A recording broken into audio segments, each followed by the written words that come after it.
The Canadian government and the Commonwealth War Graves Commission have just announced that the body of an unidentified Newfoundland soldier will be taken home to become their unknown warrior. In this episode, we follow the trail of the caribou and we examine the missing of the Newfoundland Regiment. Welcome back to the old front line and the start of season 7. It's incredible to think here we are, 7 seasons into this podcast and its 5th year of production. 1.3 million downloads and a huge amount of response from all of you that listen to this podcast. And I'm finding that I'm meeting more and more of you outside of the virtual world and in the real world on those battlefields of the old front line itself, and that's a special pleasure to do that. I've got a lot of plans for this season with what I hope will prove some interesting content, and as well as continuing with the popular new Dispatches episodes and the very, very popular question and answer bonus episodes. Keep those questions coming, and links to do that are in the show notes with this episode. There's some fantastic questions really come in, but aside from just those, we're also going to introduce some new how and why podcasts looking at particular aspects of First World War history, starting with something on trench warfare next week. Plus, of course, there is the ever-expanding YouTube channel for the Old Front Line, where I've put battlefield vlogs on there for you to kind of see a visual version of the podcast.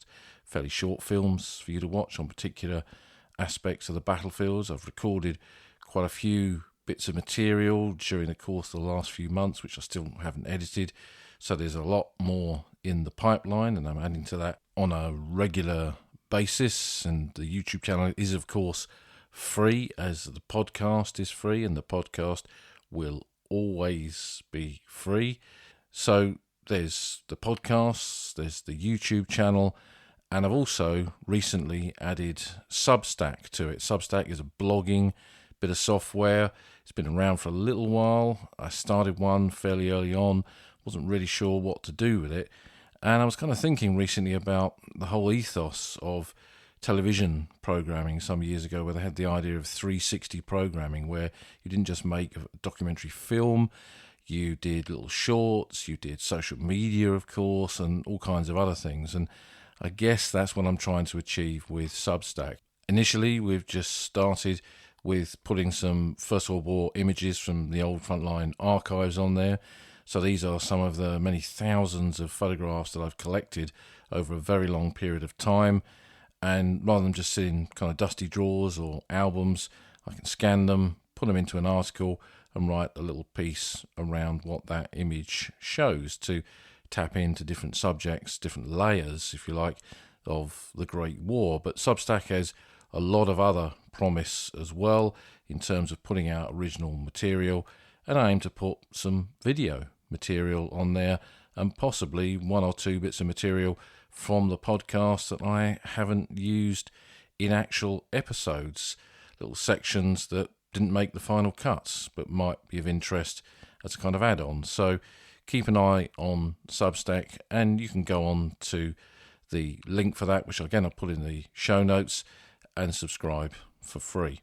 As always, you support this podcast just by listening to it, and I'm eternally grateful for the thousands of you who listen to the podcast every week. It's very gratifying to see the kind of public reaction that we've got to producing this podcast over the last few years.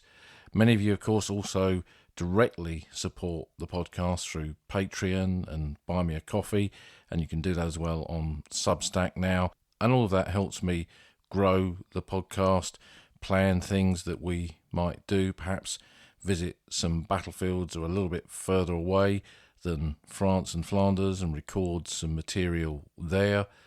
So there's a lot in the pipeline as we come into this season 7. So stay subscribed, stay listening, and continue to send in your excellent questions and answers. And it's always great to hear from you by email or via a comment on the podcast website, oldfrontline.co.uk. So this first episode of Season 7, I had a planned episode for this, but occasionally things overtake what your plans might be. So I intended to start this season with a different subject, but a news article in the past week caught my eye, and I thought it would be good to begin with something that is topical, that is happening now. Now, we often have said on this podcast that the last page of the history of the Great War will never be turned, and this felt especially true when I read the following announcement from the Veterans Affairs Canada in the online press a few days ago. In 2024, the Government of Canada will repatriate the remains of an unknown Newfoundland First World War soldier from northern France. The Government of Newfoundland and Labrador will unveil a tomb at the Newfoundland National War Memorial for the remains of an unknown soldier. The tomb will represent Newfoundlanders and Labradorians from all branches of service who have no known grave. The Government of Newfoundland and Labrador have designed the tomb in collaboration with its partners, the Royal Canadian Legion, Newfoundland and Labrador Command, Veterans Affairs Canada, Canadian Armed Forces and the Commonwealth War Graves Commission are partners supporting this initiative. So what's being planned is to bring the remains of a First World War soldier back from the old front line, a Newfoundland First World War soldier from the Newfoundland Regiment who had served and died on those battlefields, on that landscape of the Western Front, and bring him home for burial in an honoured tomb. And this initiative to repatriate an unknown soldier, of course, goes back to the unknown warrior who was taken to Westminster Abbey in November 1920. And we've done a previous podcast on that if you're not familiar with that story. But in the 1990s, 7 decades after the unknown warrior was placed in that honoured tomb in the Abbey in London, the Australian government prompted a new trend for the former Empire, now Commonwealth nations, to step forward and ask for a symbolic unknown warrior for them too. The one in Westminster Abbey was meant to represent them all, but those nations who had stepped onto the world stage, often for the first time, this was such a turning point in their history, and they felt they wanted a deeper, greater, perhaps more vivid connection to it through an unknown soldier. So in the 1990s, Australia exhumed the body of an unknown soldier from the Adelaide Cemetery at Villers-Bretonneux on the Somme and brought him back to the Australian War Memorial in Canberra. That then led, in May 2000, to Operation Memoria, when the Canadians went to the battlefields around Vimy Ridge and selected the body of an unknown Canadian soldier from Cabaret Rouge, a British cemetery near Souchez, just north of Arras, to be brought back to their special tomb for their now unknown soldier from the Great War. And this was followed a few years later in 2004 by the New Zealanders doing the same thing at Caterpillar Valley on the Somme and bringing home the body of a lost New Zealand soldier never identified to become their unknown soldier. And all of these graves were then specially marked with a special headstone explaining what had happened there. And now what we're seeing is the kind of logical continuation of this. I wouldn't say logical conclusion, because I guess South Africa could do it, perhaps India, who knows, but certainly we're seeing a logical continuation of it with Newfoundland doing the same thing. But what was Newfoundland's contribution to the Great War? What did their sons do? Where did their journey along that old front line take them? Where did they fight in France and Flanders? And where might this unknown soldier who will be brought home, where might he have come from on those battlefields of the Great War?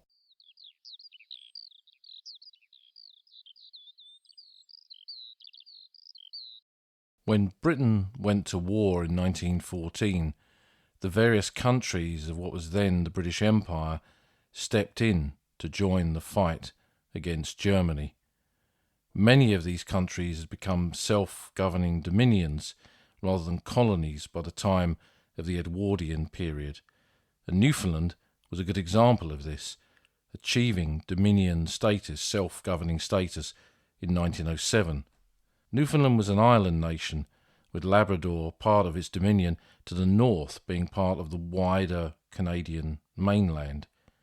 It had an economy based largely on fishing and a population of around about 240,000 in 1914. When the Great War came, the people of Newfoundland responded almost unanimously in joining that British war effort. Very few of these nations, dominion nations or colonies, required any kind of prompting to step in to fight what everyone seemed to consider a righteous cause. And as a consequence of Newfoundland joining the British cause against Germany, the Newfoundland Regiment was formed. The Newfoundland Regiment was actually a regiment of the British Army. When we think of Newfoundland now, we think of Canada, for reasons that we'll go on to explain. But it was a regiment of the British Army, one of very few regiments and corps formed during the Great War itself. And it was specially created in those early months of the Great War to allow Newfoundlanders to join. Being an island nation based around fishery, some of them were already in the merchant navy or another form of naval service, like the Royal Naval Reserve. So what this meant with the formation of an infantry unit is it would not be employed at sea, it would be employed on wherever the land battles of this conflict would be. And as such, all of its records were handled and administered in Britain. One reason why, for example, its medals and medal rolls are part of the UK National Archives today, rather than just in the Canadian archives. So if you go onto Ancestry, you can look up Newfoundlanders, get their medal details and their medal rolls and other information besides. A new regiment had to have a cap badge, and when it came to the formation of the Newfoundland Regiment, the obvious symbol to use was a caribou, an animal native to Newfoundland, a symbol of the nation, and a symbol that was used on the regiment's badge. And the men wore very large brass shoulder titles on the epaulets of their service dress tunic, which read NFLD for Newfoundland. And these are bigger than the kind of standard brass shoulder titles, and from archaeological work that I've seen over the years, they survive very well in the ground, which is important when it comes to identifying at least the nationality of the body of an unknown soldier. The Newfoundland Regiment formed just one overseas battalion in the Great War, and that was on the 21st of August 1914, which by as soon as the 3rd of September, it had reached 800 officers and men. And by the end of the war, 6,339 would serve in the Newfoundland Regiment, of which 5,046 would serve overseas. So quite a high proportion of those who enlisted. In October 1914, the first 500 men from the Newfoundland Regiment left St John's Bay for England for proper training. There was only limited facilities to do that on the island of Newfoundland itself. There was a widespread shortage of uniforms at this stage of the war, not just in the British Army, but in the Canadian Expeditionary Force across the border and right across everywhere where men were enlisting to join in British and Empire units. And the Newfoundland Regiment was no different. So they had a mixed bag of kind of equipment, including blue serge puttees. And the unit, as a consequence of that, became known as the blue puttees.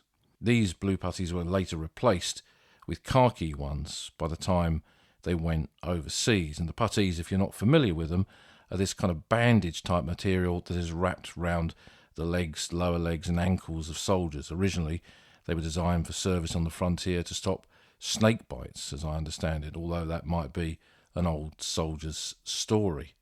Over the course of the war, and even in 1914, reinforcement drafts followed, and that eventually, as the autumn moved into the winter of 1914, brought the battalion up to full strength. And the regiment in Britain was based at Pond Farm Camp near Aldershot, and then later in Scotland before returning to Aldershot and being posted to Gallipoli in August 1915, a year after it had been formed, when it initially sailed from Devonport to Egypt on the liner SS Megantic. From Egypt, it went via Mudros in the Aegean Sea to Gallipoli itself. It wasn't in those original landings in April 1915 at Gallipoli. It joined as a reinforcement unit. By that stage of the conflict in the Dardanelles, more and more units were being thrown in, but it was becoming clearer and clearer that campaign really was coming to an end. And at Gallipoli it joined the famous 29th Division, which was a regular army, British regular army division. So what was a newly formed regiment of the British Army was now standing side by side with regiments that had a very proud and long tradition. And at Gallipoli, the 29th became known as the Immortal 29th. It had been featured so frequently in the newspapers of the original landings and the battles of Krithia and the Vineyard, and now it was split up in different locations, including at a place called Suvla Bay, which is to the north of Gallipoli, where British troops had landed in August 1915 to try and achieve a breakthrough in that area, but it too had ended in stalemate with costly casualties. And as the summer moved towards the autumn and the weather began to change, there was huge problems with sickness at Suvla Bay and right across Gallipoli, which just got worse and worse. But the Newfoundlanders arrived there on the 19th of September 1915 into a situation which had already gone stale, and they were now amongst the trenches and the trench warfare that was taking place at Gallipoli. No great advance for them, no dashing deeds, just holding the line and sharing the hardships of the Gallipoli Peninsula around a position that they named Caribou Hill. And when the evacuation from Gallipoli came, they left behind 39 dead on the peninsula. So a small number, and nothing really as yet to show that could be added to the pages of the Roll of Honour or a regimental history. It had found itself kind of being thrown into the line, holding that line, and no great battle. That time was yet to come. It then moved back to Egypt for a while, and with the whole division, the whole 29th Division, moved to France in March of 1916. Long train journeys up through southern France, up towards the Somme area, and then marching through the narrow lanes and the small villages behind the lines on the Somme front, up towards the front line. It had a particular association with the village of Louvaincourt behind the front, where the regiment spent a lot of time in the approach to the Battle of the Somme in 1916, and it acclimatised to the conditions on the Western Front in trenches near to Beaumont Hamel or on Redan Ridge, which we featured in a previous recent podcast from Season 6, getting ready, ever ready for the major offensive that was just round the corner, of which the whole division, the whole 29th Division, would play a massive part in the attack on Beaumont Hamel village, Hawthorne Ridge and the ground around a position known as the Y Ravine. The Newfoundland Regiment was actually not in the first wave of the attack. We've spoken in depth about that battle in the area that is now known as the Newfoundland Park in a previous podcast. But on that terrible black day of the 1st of July 1916, the Newfoundland Regiment went over the top with about 800 officers and men, and by the close of the day's fighting had suffered at least 710 casualties. There's a lot of debate about the casualties in the Newfoundland Regiment that day, but what's clear is that the battalion, perhaps almost more than any other that day, pretty much was wiped out. Very few men walked away from that battle. It was a catastrophic day for Newfoundland. But despite those terrible casualties and the devastation that day caused to those who survived it or who were wounded and eventually returned, the regiment itself returned to the fight again on the Somme in October of 1916. 3 months later, the battle had moved on, the lines had moved on, successive positions held by the Germans had been taken, and the weather had moved from that beautiful summer's day of the 1st of July with heat and blue skies and bird song in the landscape above what was happening on the battlefield, to rain and mud and cold and men disappearing into shell holes full of muck and slime. And in that kind of condition, the regiment went over the top in an attack on Rainbow Trench near Gurdecourt in October of 1916, losing a further 239 casualties in the fighting there. It remained in that Somme sector for the winter of 1916-17, that cold winter of the war, when it is said it dropped to minus 25 on the Somme front and men literally froze to death on the battlefields. And the enemy then was not the Germans on the other side of no man's land, and for the Germans it wasn't Der Tommies, it was the elements. That was the enemy, the weather. And during that period, believe it or not, fighting still continued despite the weather, despite the cold, despite the conditions. And in a localised attack near Le Boeuf in 1917, the Newfoundland Regiment suffered nearly 200 casualties, and it later beat back a German counterattack on Sey-Sey-Sel in March of 1917, just before the main German retreat to the Hindenburg Line. Its next major engagement on the Western Front was at Arras, in the fighting for Infantry Hill at Monchy-le-Preux on the 14th of April 1917, when the Germans broke through, using new types of defence and then counterattack. An attack by the Newfoundland Regiment and the Essex Regiment got hit hard, and the Germans swept through the lines of those men, getting into Monchy village, and a handful of men from the headquarters section of the regiment, cooks and officers' servants, grouped together, and they held the Germans back. Despite the ground being held and the German attack faltering, the regiment lost 487 casualties at Monchy-le-Preux, second only in its history at that point to the experience at Beaumont Hamel on the first day of the Battle of the Somme. And then, after Arras, the Newfoundland Regiment moved to Flanders. The Third Battle of Ypres was looming close, and the preparations for the offensive were obvious around the city of Ypres. And in July 1917, on the 31st of July, the regiment moved up as the battle began. But they didn't fight that first day. Their first major action was in the crossing of the Steenbeek River on the 16th of August 1917. Just over 2 weeks into the battle, the line had moved forward a few miles towards the village of Langemarck, and the Steenbeek, smashed by artillery fire, flooded by the rain which had begun on the evening of the 31st of July, and it pretty much hadn't stopped raining. That ground was flooded and was just one huge morass. And an attack went in, and incredibly was largely successful, that took the units like the Newfoundland Regiment from the 29th Division across that river further towards Langemarck village.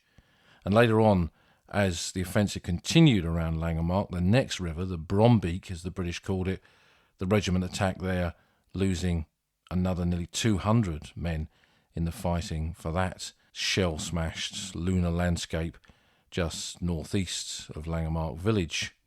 Leaving the swamps of Flanders behind them, they moved down to the Hindenburg Line to take part in the Battle of Cambrai. And here in November and December of 1917, the Newfoundland Regiment fought alongside the tanks. Mark IV tanks were used on a big scale in that offensive to break the German Hindenburg Line. And later they fought in the struggle around the village of Masnieres and Marcoing, and lost nearly 500 officers and men in what was an attack initially, and then fending off the German counterattack as the Germans towards the end of the battle took the initiative and tried to push the British back.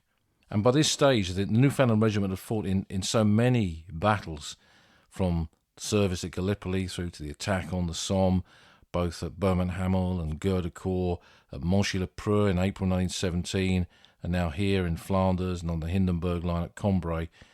It was felt that there had to be some recognition for what they'd achieved, for what they'd sacrificed, and they were granted the title Royal Newfoundland Regiment as a consequence of this, to really mark this sacrifice that the small nation of Newfoundland had made, even at that stage of the war.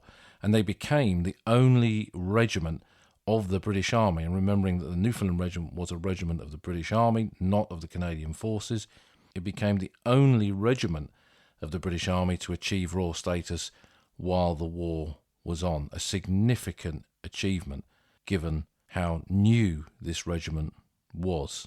But of course, it marked clearly what it had been through. So now, as the Royal Newfoundland Regiment, it took part in the Battle of the Lys in April 1918. And by this stage, there was the beginning of a manpower problem, replacing the losses in all those battles that the Newfoundland Regiment had fought in, leading to what would become conscription in Newfoundland in May 1918, mirroring the experience of many Empire Commonwealth nations at that stage of the war, including their close neighbour Canada, who brought in conscription in that final year or so of the First World War. So the regiment now found itself transferred from the 29th, who it served with since Gallipoli, to the 9th Scottish Division, which had been the very first Kitchener's Army Division to be formed in 1914 as part of what was then called the First 100,000. By this stage of the war, it was a division full of conscripts. The original volunteers had been lost in the battles like Loos and the Somme and Arras and Flanders, while some of the originals remained, often in command of companies or even battalions. It was a very different division to the one that had gone to war a few years previously. And the Newfoundland Regiment became part of it, the Royal Newfoundland Regiment as it was by then. And with them, they took part in the final offensive in Flanders, what became the Fourth Battle of Ypres in September and October of 1918. While many men of the regiment since Gallipoli had been decorated for bravery, none had yet been awarded the Victoria Cross.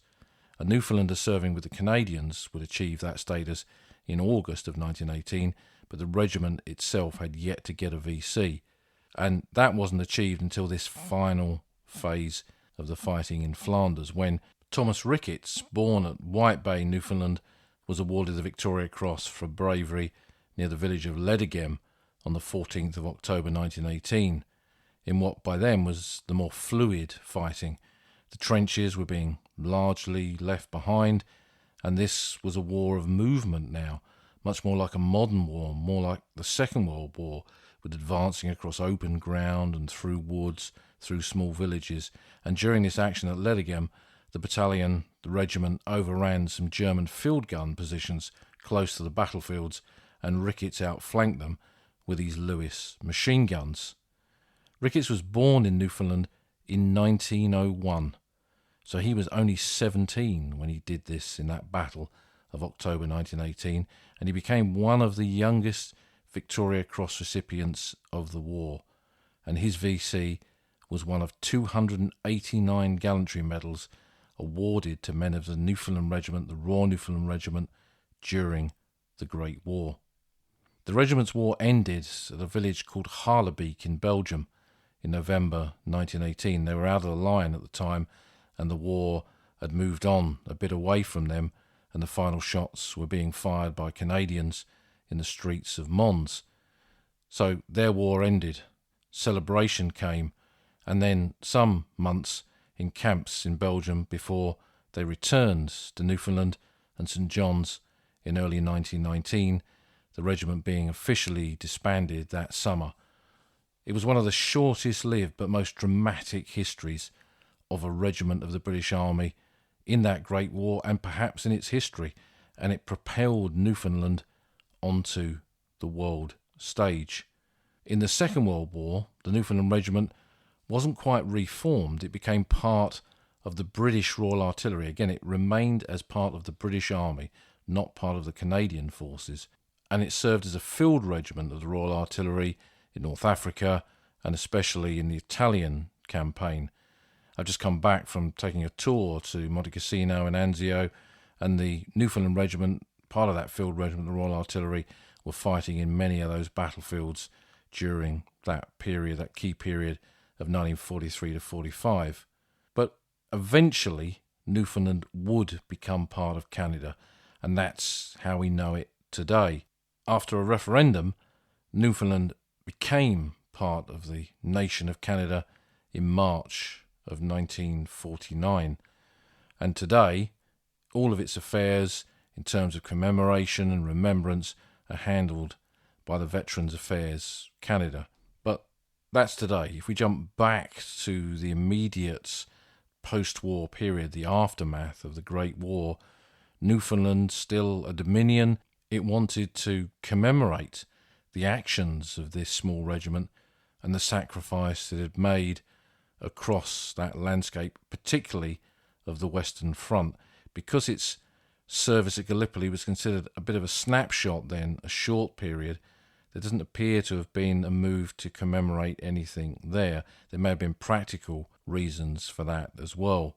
But what was decided is across the battlefields, across that old front line, a series of bronze caribous would be placed on the key battle sites. The caribou, that stag-like animal, a symbol of Newfoundland, the regiment's cap badge depicting it, this was the obvious symbol to use on a memorial to commemorate its lost sons. And these placement of the bronze caribous was supervised by the regiment's former chaplain, Thomas Nangle. And when it came to choosing the locations, 5 battlefields were selected, and caribous were placed at Beaumont Hamel, where the regiment had gone into action on the first day of the Somme, at Gardecourt, where they'd fought in October 1916, at Monchy-le-Preux, where they'd defended that village in April 1917, at Masnieres, where the Battle of Cambrai had been fought, and at Courtrai, close to Ledegem, where Thomas Ricketts had been awarded the Victoria Cross. And a 6th caribou was placed at St John's Bay, overlooking the point where the regiment had sailed for war. And since the Great War centenary, a 7th caribou has been added at Caribou Hill in Gallipoli, overlooking that part of the battlefield where the regiment had served in the trenches at Suvla Bay in 1915. But as well as the bronze caribous, uniquely the government of Newfoundland purchased an area of battlefield to create a memorial park, and that's probably how many of you will know of the Newfoundland Regiment, by having visited the Newfoundland Park at Beaumont Hamel.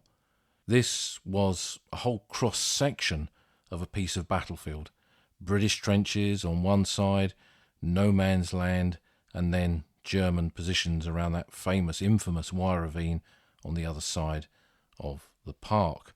And this, the purchase of that park, led to a location where a memorial to the missing of the Newfoundland Regiment could be placed. And that neatly takes us onto the subject of those from the regiment who were missing during those years of the Great War.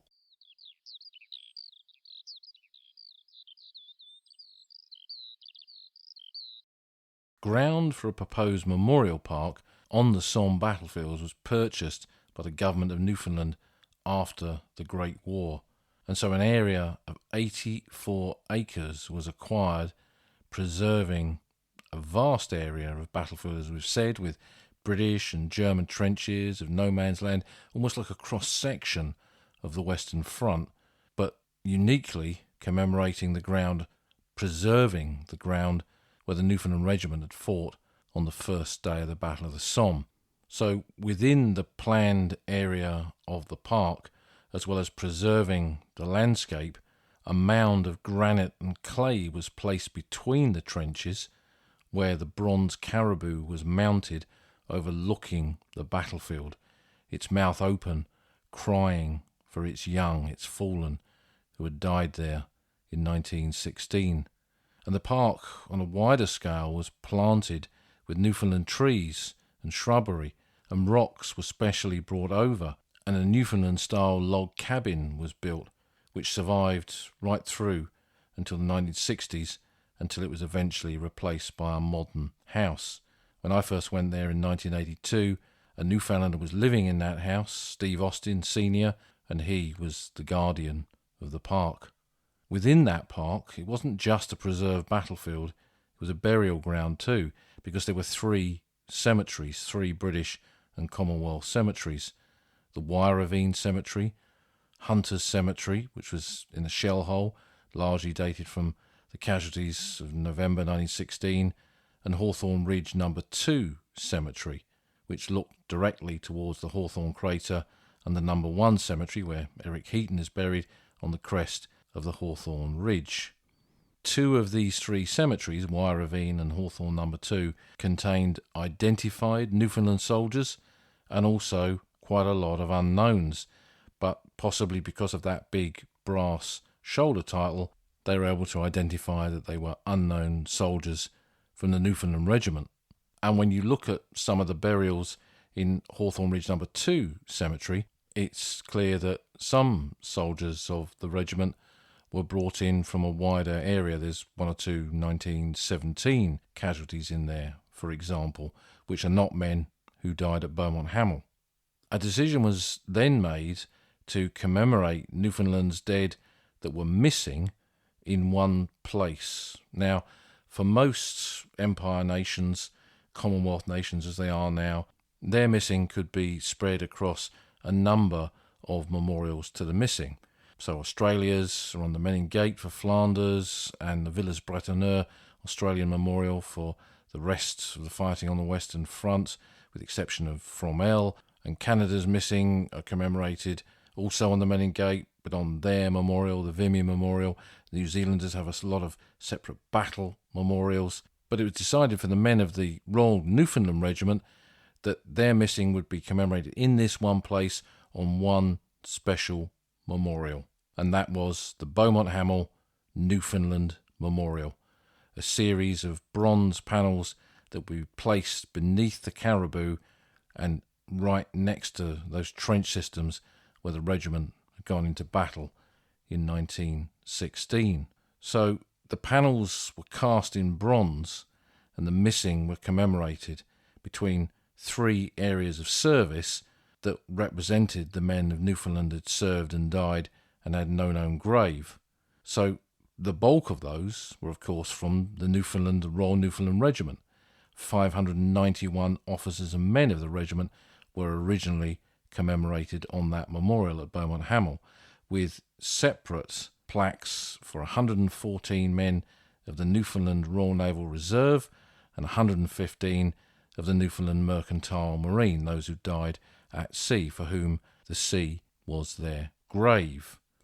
And that's easy to explain because those men died at sea and either died on ships that sunk or were buried at sea. So the unknown soldier, the unknown warrior that's coming back to Newfoundland now, is not someone who died at sea. This is someone whose name will be amongst those 591 soldiers of the Newfoundland Regiment, the Royal Newfoundland Regiment, who died on the Western Front. And how can those Newfoundland men have been missing? Well, it's the same for pretty much any nation that takes part in this war, no matter what side they are of no man's land. And if you look at the battles of the Great War, early on, men are buried, the ground is fought over again, and shell fire can destroy those provisional graves. If they've not been properly recorded, then the graves can be lost. And men were largely buried with identification removed. Later on in the war, when they had 2 identity discs or dog tags, one would often stay with the body, but that could easily rot, and when it came to the 1920s and the clearance of ground, there would often be nothing on any of these bodies apart from regimental insignia to indicate who they had once been. And there are so many complex reasons as to how men go missing. They disappear into the mud of Passchendaele, they're in a tank that gets burnt out, and it's horrific to think of that.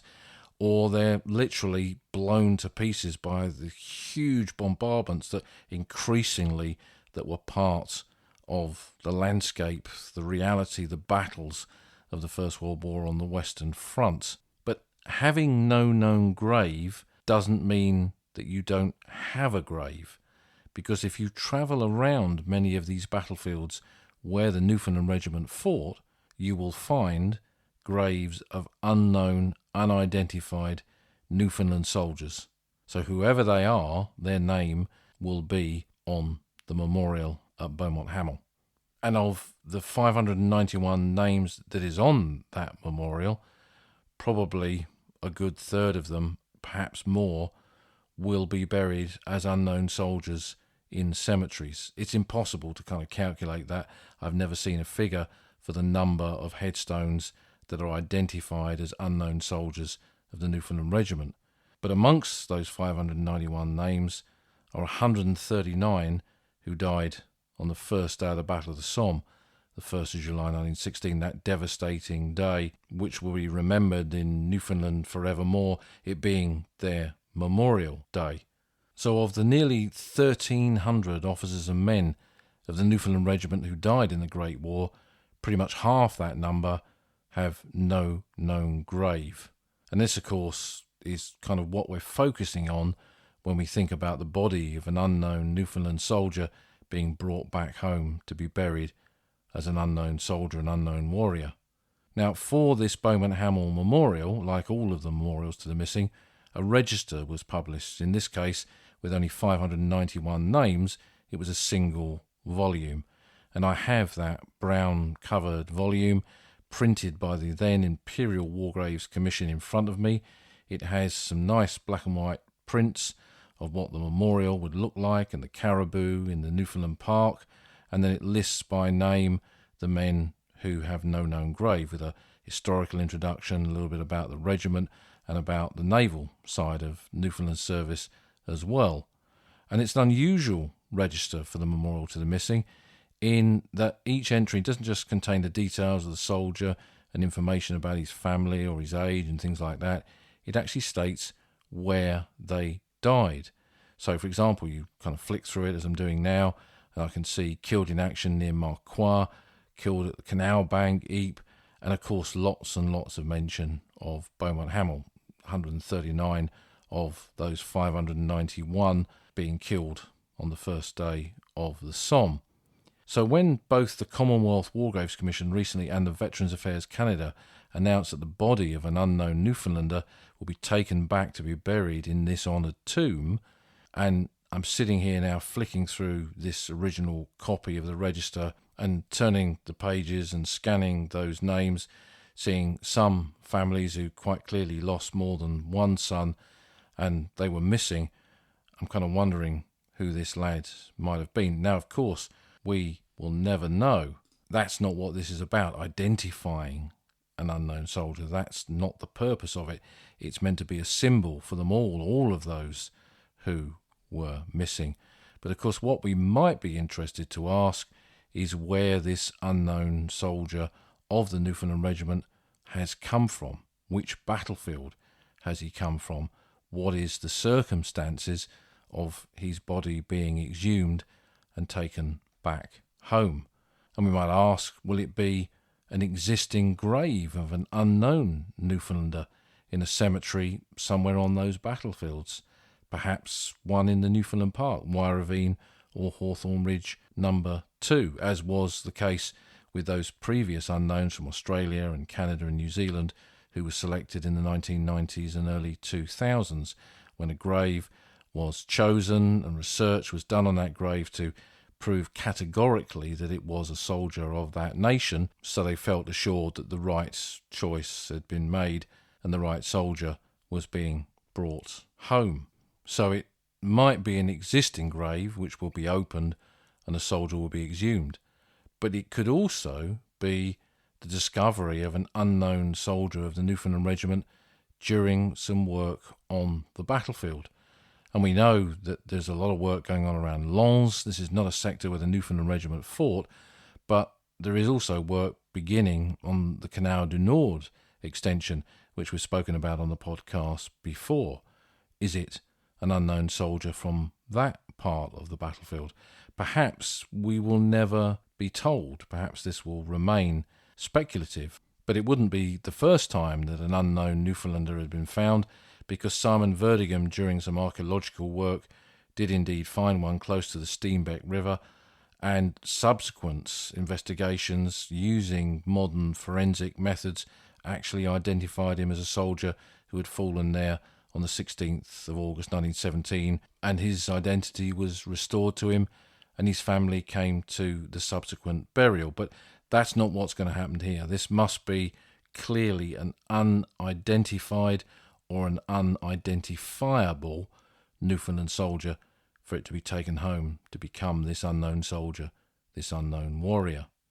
So those details have yet to be released, and I suspect that this whole subject of an unknown Newfoundlander being taken home isn't the last time that we will discuss this story, either here on the podcast or on Substack or the YouTube channel.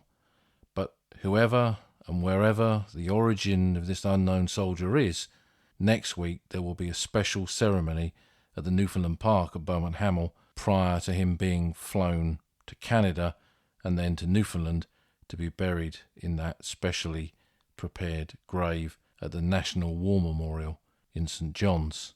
Frank Sullivan of the Royal Canadian Legion, Newfoundland and Labrador Command, said, "In 1919, Padre Thomas Nangle of the Royal Newfoundland Regiment had a vision, a dream of a National War Memorial in St. John's to remember our fallen.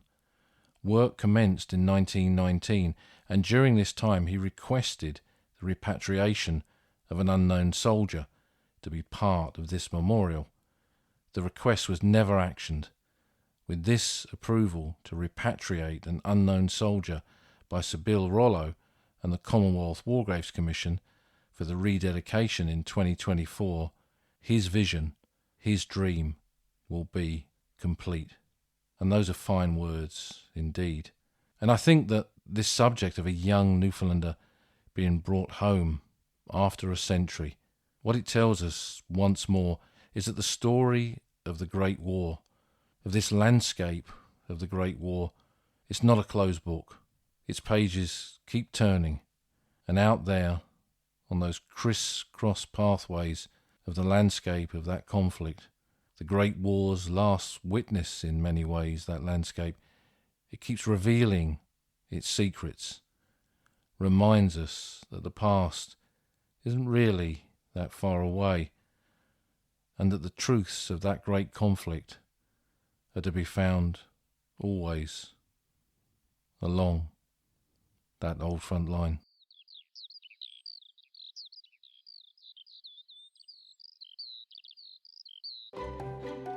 You've been listening to an episode of The Old Front Line with me, military historian Paul Reed. You can follow me on Twitter at Somcor. You can follow the podcast at Old Frontline Pod. Check out the website at oldfrontline.co.uk, where you'll find lots of podcast extras and photographs and links to books that are mentioned in the podcast. And if you feel like supporting us, you can go to our Patreon page, patreon.com/oldfrontline, or support us on Buy Me a Coffee at buymeacoffee.com/oldfrontline.